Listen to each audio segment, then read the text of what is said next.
Zaman hayır olsun sevgili seyirciler. Hoş buluştuk. GRT kanalında Gagauzya Güngünden programması bugün herkesinizi selamlar. Stüdyada işlerim ben Alona Terzi. Misafirimiz Şansura stüdyamızda bulunur. İsterim söyleme çok önemli hem meraklı bir programımız bugün de olacak. Bu sebepten sevgili dostlar hepsini teklif ederim ekranlara. Ama şimdi bir iki kapıma ayrılır. Stüdyamıza döndüğünden tanıştıracağım sizi programımızın temasından hem misafirinden kalın bizimle.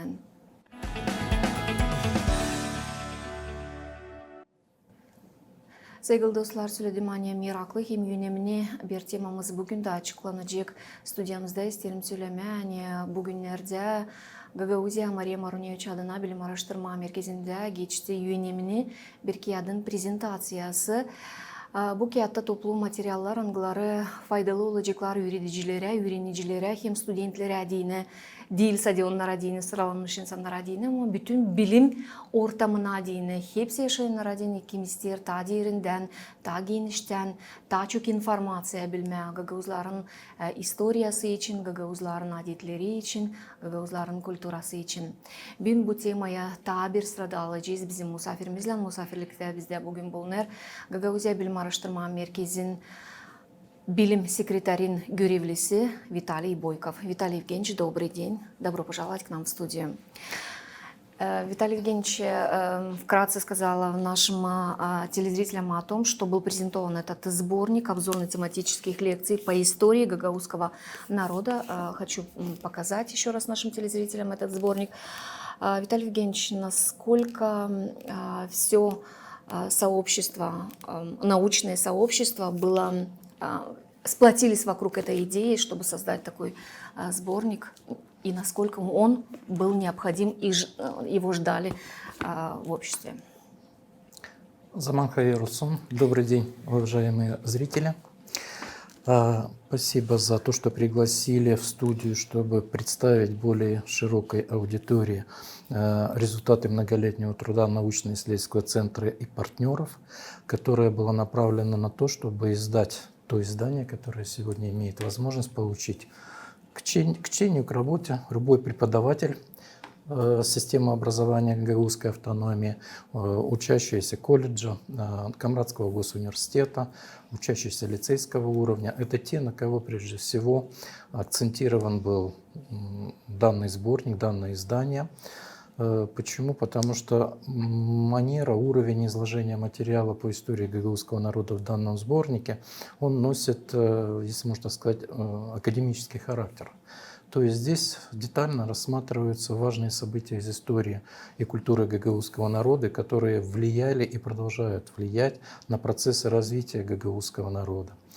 Охватывает этот сборник хронологически довольно-таки большой солидный период, начиная с конца XVIII, начала XIX века до наших дней. Следующий этап работы НИЦ Гагаузии на данном направлении станет издание второго тома сборника обзорно-тематических лекций по истории гагаузского народа, который будет посвящен освещению тех событий, которые сегодня являются для нас ключевыми по сей день. То есть это события современной истории гагаузского народа, которые происходили с конца 80-х годов и продолжаются поныне. Естественно, что нельзя объять необъятное, и существуют такие неписанные правила в гуманитарных дисциплинах, как границы, невидимые границы, но имеющие место быть. В частности, события, актуальные для жизни общества в текущий момент, имеется в виду, будь это сегодня, будь это вчера, буквально недавно произошедшие события, они больше являются приоритетами политики, текущих СМИ, изданий, но никоим образом не предметом для исторического анализа и исследований. Почему? Потому что еще слишком мало фактов накопилось мало информации, которая позволит исследователям, экспертам, ученым сделать взвешенный, объективный вывод о том, что это за события, дать им оценку, насколько они верны или не верны, будь то небольшой народ, как гагаузы, будь то какие-то, скажем так, огромные страны, объединения стран. Нужно время, чтобы можно было проследить динамику развития этих образований, динамику развития этих процессов и дать им объективную оценку с точки зрения науки. Я закончу уже, Да, да, прошу пожалуйста. прощения, отвечу уже Мгм. на ваш вопрос. Вы действительно в подтексте оно проскальзывает, что это важное и ожидаемое событие, особенно для академического сообщества республики, региона Мгм. прежде всего, научного сообщества. Это ожидаемое событие для студентов, для учащихся. Почему? Потому что до сих пор гагаузоведение, говорил это всегда и повторюсь, не будет лишним сказать, что гагаузоведение – это одна из самых молодых гуманитарных наук, которая занята целенаправленно изучением истории, культуры, традиций, языка и литературы гагаузов. И соответственно, что как каждая любая молодая наука, она проходит все этапы, которые другие науки, например, история того же молдавского народа, они уже прошли, они накопили достаточно объемную критическую массу изданий, посвященных истории своего народа. У гагаузов до сих пор это выглядело, представлено было этот период, этот этап был представлен работами выдающихся основоположников гагаузоведения, которые стоят у его истоков. Но как гагаузоведение в то время науки еще не сложилось. Она сложилась буквально недавно, в эпоху культурного ренессанса гагаузов, которая начинается в конце 80-х годов, скажем так, и ярко себя проявлять, и продолжается по сей день. До сих пор у нас имели место издания выдающихся исследователей гагаузского народа. Начинается эта плеяда, можно сказать, что с имени Виктора Ивановича Григоровича, это преподаватель, профессор, преподаватель Новороссийского государственного университета 19 столетия, который впервые определил, официально об этом заявил с кафедры во время лекций и в научных дискуссиях, диспутах, что гагаузы – это тюркоязычный народ куманского происхождения, скорее всего. И его гипотеза со временем оказалась наиболее состоятельной. Ему на смену эту идею, скажем так, и тему гагаузов в науке подхватил Константин Иричек, это преподаватель Пражского университета, который также занимался изучением истории малых тюркских народов. Затем эстафету перенял уже известный нам Валентин Машков. От Валентина Машкова эта эстафета перешла к Михаилу Чекиру, который известен нам как историк, не побоюсь этого слова, своей работой, увидевший свет в 1934 году. Это работа небольшая, но она очень значима. Называется она «История бессарабских гагаузов», гагаузов Бессарабии. И уже новая волна приходится на советский период, вторую половину 20 века, когда вопросами изучения гагаузов на академической основе занимались профессор Дмитриев, известная нам Людмила Покровская. В это же время рождается плеяда уже гагаузских деятелей науки, искусства, которые также стремятся изучить, познать культуру и традиции, корни своего народа. К ним относятся Дионис Танасогло, Дмитрий Карачебан, Степан Курогло, Мария Маруневич, Степан Булгар и та плеяда ученых, которые известны сегодня. И вот мы, наверное, качественно подошли к тому порогу, когда пришло время объединить усилия отдельных авторов и людей, занимающихся исследованием гагаузского народа, истории его культуры, в одно целое. До сих пор такого не было.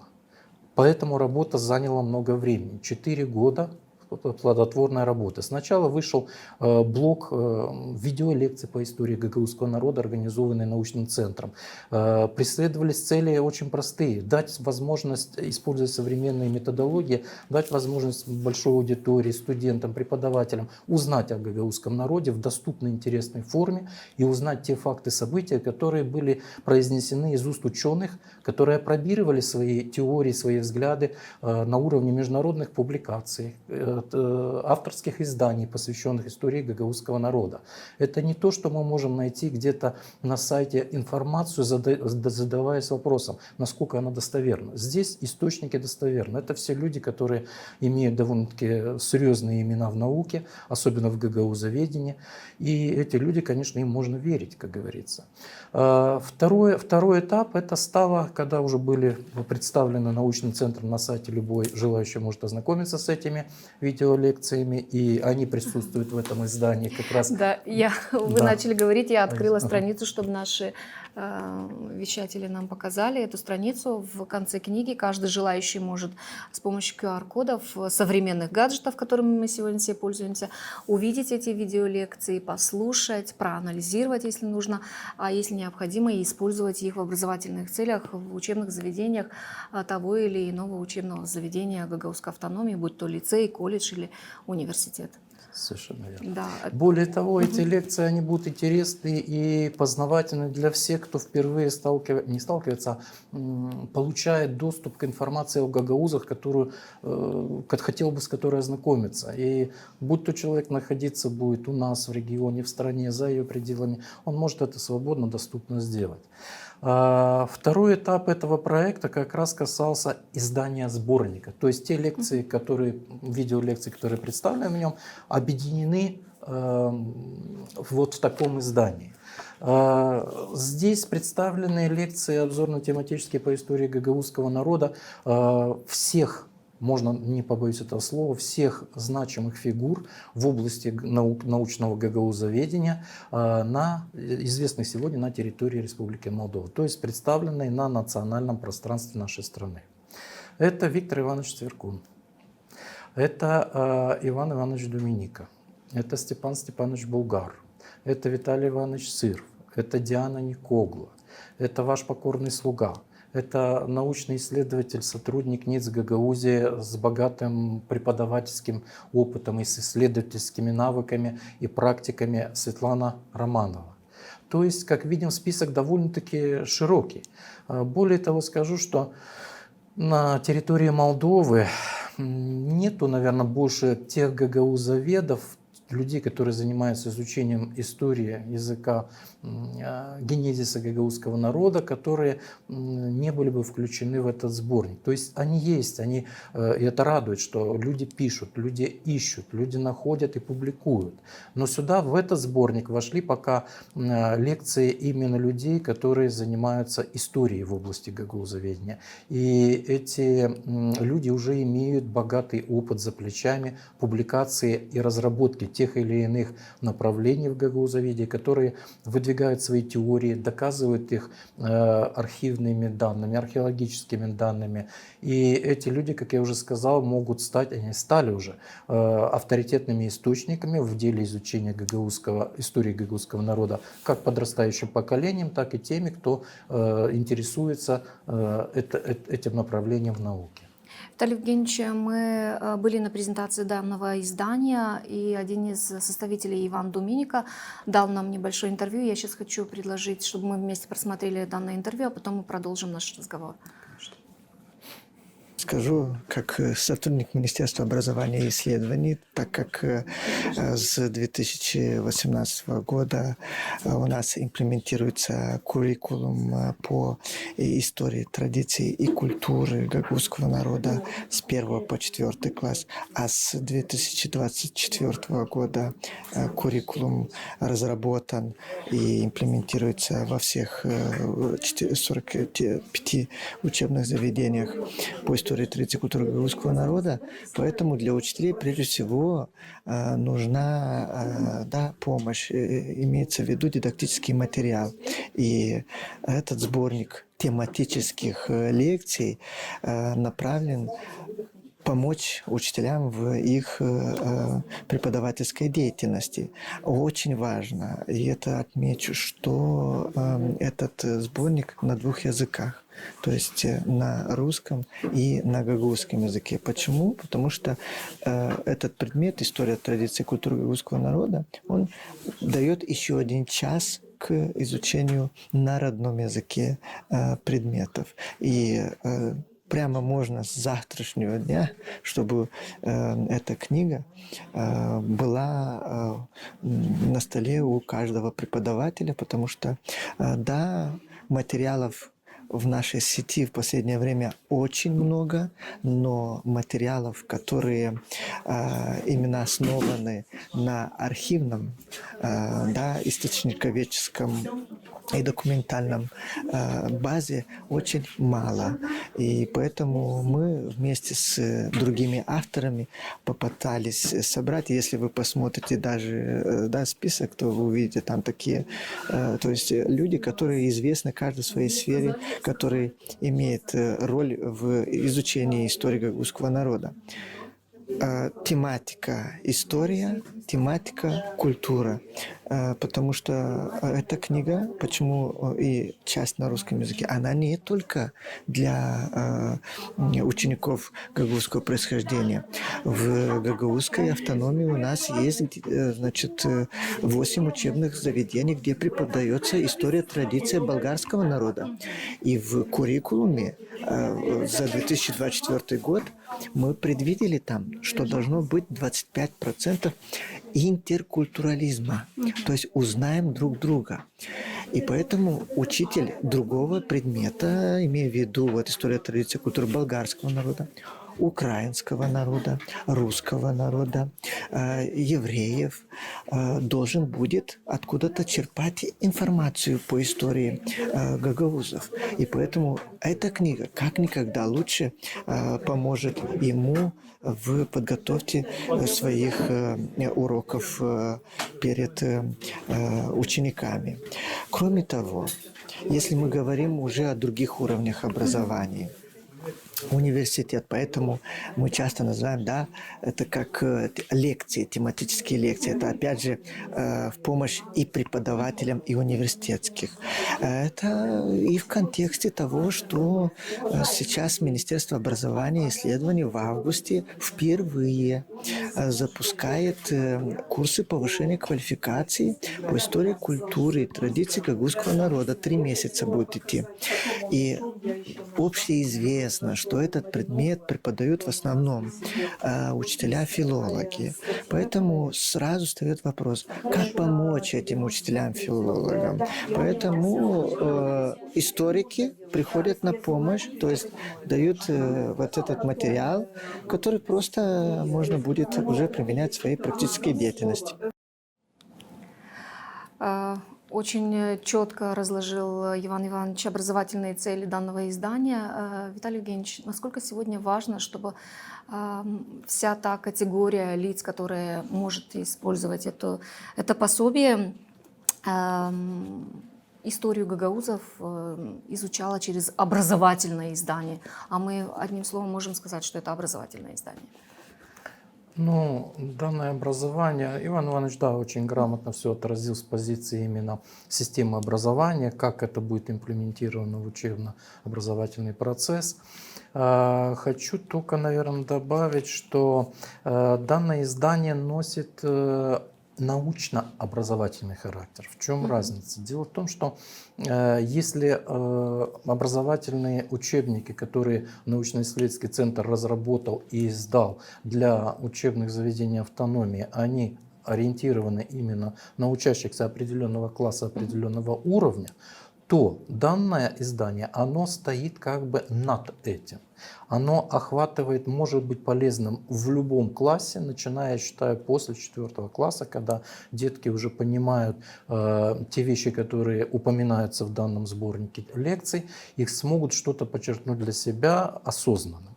Но прежде всего, как сказал Иван Иванович, это издание ориентировано на, конечно же, как я и говорил в начале, на преподавателей, на лицейские классы, на выпускные классы гимназического цикла, на наши колледжи, на наш Камрадский госуниверситет. Актуальность в чем? Ну, прежде всего в том, что, наверное, альтернативы просто нету. Надо это понимать, что если до сих пор, когда ученику, учащемуся, студенту давали задания для самостоятельной работы, он должен был подчеркнуть сведения из какого-то списка библиографического, источниковедческого, ему приходилось иметь дело с разрозненными несколькими блоками, изданиями, статьями, которые он должен был собрать воедино. Это, несомненно, занимало время, и, как я уже говорил, авторы бывают разные. Некоторые авторы, как говорится, спешат с высказыванием идей, и эти идеи не всегда оказываются гипотезы жизнеспособными. Здесь же, как я уже сказал, все выверено. То есть практически можно сказать с уверенностью, что 99% того, что изложено в данном издании, оно соответствует исторической действительности, оно апробировано на уровне публикаций научных в научных журналах и научных изданиях, оно апробировано на уровне архивов, оно апробировано на уровне археологических существующих известных данных. И вот случилось то, что случилось, что мы перешли на качественно новый уровень. Мы издали подобные издания, потому что, скажу сразу, что ни одна система образования, уже устоявшаяся, сформировавшаяся, не допускает случая, когда студент, придя в библиотеку вуза, не может найти курс лекций по истории своего народа. У нас это уже есть. Сегодня у нас это уже есть. И еще скажу, извиняюсь, что, как говорится, подведу итог в унисон со сказанным Иваном Ивановичем. В данной книге очень интересный аспект применен, на который обратили внимание и зарубежные ученые. В начале книги на обратной стороне титульной страницы перечислены те, кто принимал участие в данном проекте, гуманитарном проекте, конечно же. И среди них мы видим рецензенты. Виктор Кожукарь, доктор истории, координатор, старший научный сотрудник Института культурного наследия. Это наше национальное пространство ученого мира, которое представлено в виде одного из его членов. Второй рецензент Мехмет Шахингес, профессор, доктор истории, университет города Гази, Республика Турция. Мы видим представлено и ведущее на сегодняшний день научное пространство, такое как научное пространство Республики Турция. Да. Людмила Маевская, кандидат исторических наук, Национальный педагогический университет имени Драгоманова, город Киев. Видим представлены Украина. Это важно. Почему? Потому что соседняя страна, на территории соседней страны проживает много представителей гагаузского народа. Есть гагаузские села, которые тоже нуждаются в этом продукте, потому что у них нет тех возможностей, что сложились в автономии у гагаузов. И, конечно же, они с радостью и с жаждой ждут каждого нового издания, что у нас издается. Они не могут себе позволить, у них нет еще того потенциала, который есть у нас.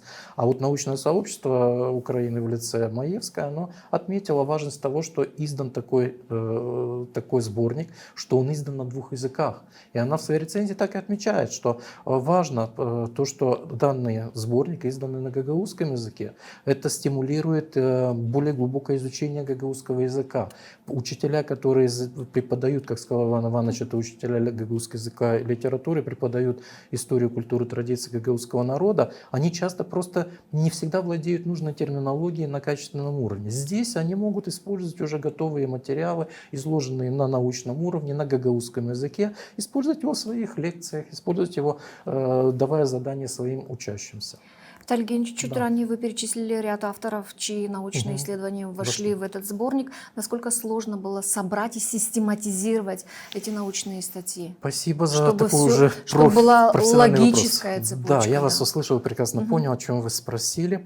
Я поэтому и заострил внимание, что работа длилась не 1 год, и одна из причин, даже не столько, может, сложность поиска этого материала. Каждый из авторов является профи, докой в своем направлении. И он, конечно же, уже владеет этим материалом. Он просто систематизировал, каждый автор, чтобы войти в канву, то есть чтобы данный сборник имел какую-то общую составляющую, чтобы это не было мозаика разбросанных красивых камушков, а чтобы это был общий рисунок. И этот рисунок сложился. Да, были сложности, да, приходилось объясняться с авторами, просить их, будьте добры, вот подправьте, сделайте вот так. Люди находили время, тот же Виктор Иванович Цверкун, человек, это представитель дипломатического корпуса Молдовы, профессор, возглавлявший учебные заведения в Кишиневе, высшее учебное заведение. То есть это человек с богатым опытом и, конечно же, весьма-весьма занятый. Он, будучи инициатором, даже не инициатором, а сторонником того, что пора создавать даже отдельное направление в гагаузоведении, чекироведении. То есть этот человек горит гагаузской темой, имеет хорошее имя на национальном, международном пространстве. И вот представьте, таких людей приходилось постоянно просить, чтобы они нашли минутку и пошли навстречу. Отрадно, что эти люди с пониманием все отнеслись, и в итоге получилось то, что мы имеем выверенный, достойный сборник обзорно-тематических лекций по истории гагаузского народа, которые выстроены по определенному классическому сценарию. Соблюдена хронология, то есть мы, открывая этот сборник лекций, окунаемся в нашу обозримую, можно сказать, седину древности, да, это 19 век, когда предки современных гагаузов массово переселяются из-за Дуная на территорию Юго-Бессарабии, организовывают здесь колонии, поселения, основано было практически все населенные пункты современной Гагаузии здесь ими. И вот получается, мы начинаем идти оттуда. Подвигаясь все ближе, мы начинаем переключаться на особенности периода межвоенной эпохи, как он отразился на истории гагаузского народа, что тогда важного происходило, что надо помнить и понимать. Почему? Потому что образование государственное гагаузского народа в виде современной автономии АТО Гагаузии, оно не было однодневным, чем-то стихийным и, как говорится, случайным. Это все завершение целой цепи логически последовательных и хронологически последовательных событий. И это мы постарались соблюсти такой подход в наших лекциях, расположив их именно таким образом, чтобы в конце человек только мог еще, дойдя, осознав, что вот оно, почему так, и вот что было важного в истории гагаузского народа с 19 по 20, конец 20 столетия, смог бы в конце, как говорится, отдохнуть на том, что познакомиться ближе с традициями и обычаями культуры гагаузов. Последние лекции даны именно в этом ключе. Виталий Евгеньевич, в процессе подготовки данного издания встречались ли вы с какими-то открытиями или с какими-то историческими фактами, которые вас удивили? Несомненно. И это вполне закономерно. Почему? Потому что человек, который является профессионалом в своем направлении, он не способен охватить все досконально. Спектр, да. А когда ты начинаешь видеть работы своих коллег, посвященные отдельным глубоким вопросам из истории, ты понимаешь, что ты еще очень много должен узнать. И это было стимулом непосредственно и для нас тоже, конечно. Мы с интересом, и руководитель научного центра всегда пересматривала вновь получающиеся издания. Она принимала самое активнейшее участие в этом, и она загорелась тем, что узнавала тоже вместе с нами что-то новое. То есть, да, это процесс творческий, поступательный, и именно благодаря этому мы смогли получить такой достойный продукт. Виталий Евгеньевич, данное издание было издано в количестве 300 экземпляров. Смогут ли преподаватели учебных заведений Гагаузии иметь данное пособие как настольную книгу, каждый? Очень И закономерный может вопрос. ли научно-исследовательский центр, не знаю, увеличить издание, что ли? Потому что Вот, все да. мы понимаем, что 300 Хорошо, экземпляров хорошо, что вы это не очень мало. это Хорошо, что мало. вы задали этот вопрос. Почему? Потому что аудитория вот за последние годы работы НИЦ Гагаузии стала понимать, что чем занимается научный центр, что в его преференциях, что нет, не в его, как говорится, преференциях, не в его силах. И вот тут вопрос, который находится на стыке. Научно-исследовательский центр проделал свою миссию, здесь выполнил. То есть мы сумели собрать усилия ученых, их наработки в одном издании, в одном месте. Макет книги сделан, макет получился хороший, издание получилось хорошее. То есть мы имеем теперь возможность издавать в том количестве, которое необходимо гагаузской автономии. Но здесь уже мы сталкиваемся с преференциями и, скажем так, теми сферами, которые находятся на стороне поля других управлений и направлений в Гагаузии. То есть это понятно, что если в электронном виде мы этот учебник представить можем, да, то это не будет нам стоить, как говорится, особых финансовых материальных усилий, то в плане издания это все-таки упирается в вопрос финансов. Тут необходимо понимать, что изданный учебник, он стоит денег, которые просят наши партнеры на типографскую работу, на то, чтобы там проводить какие-то технические моменты, реализовывать. Это все уже, как говорится, не от нас только зависящее. Но мы понимаем, услышали тоже вот на презентации от коллег, которые заняты в исследовательской, в образовательной сфере, они тоже задались вопросом, не мало ли это. И вы знаете, многие скажут, может быть, что вот, вы издали, молодцы, может быть, и в электронке прочитать. Но скажу другое, что да, в определенном возрастном периоде электронка это хорошо, но приходит время, когда студент, учащийся колледжа, лицеист, он должен видеть, потрогать, прочесть. Эта книга должна быть на столе. На столе, да. Да, потому что так. Виталий Евгеньевич, программа подходит к своему завершению. Не могу не задать вопрос и продолжение данного проекта, когда нам стоит ожидать. Вы знаете, вопрос сложный. Почему? Потому что желание есть. Мы получили подпитку, обратную связь, как говорится, от общества. Мы увидели, что оценило общество этот труд, оценило это издание и вклад наш НИЦ Гагаузии в развитие культурной, образовательной автономии и не только.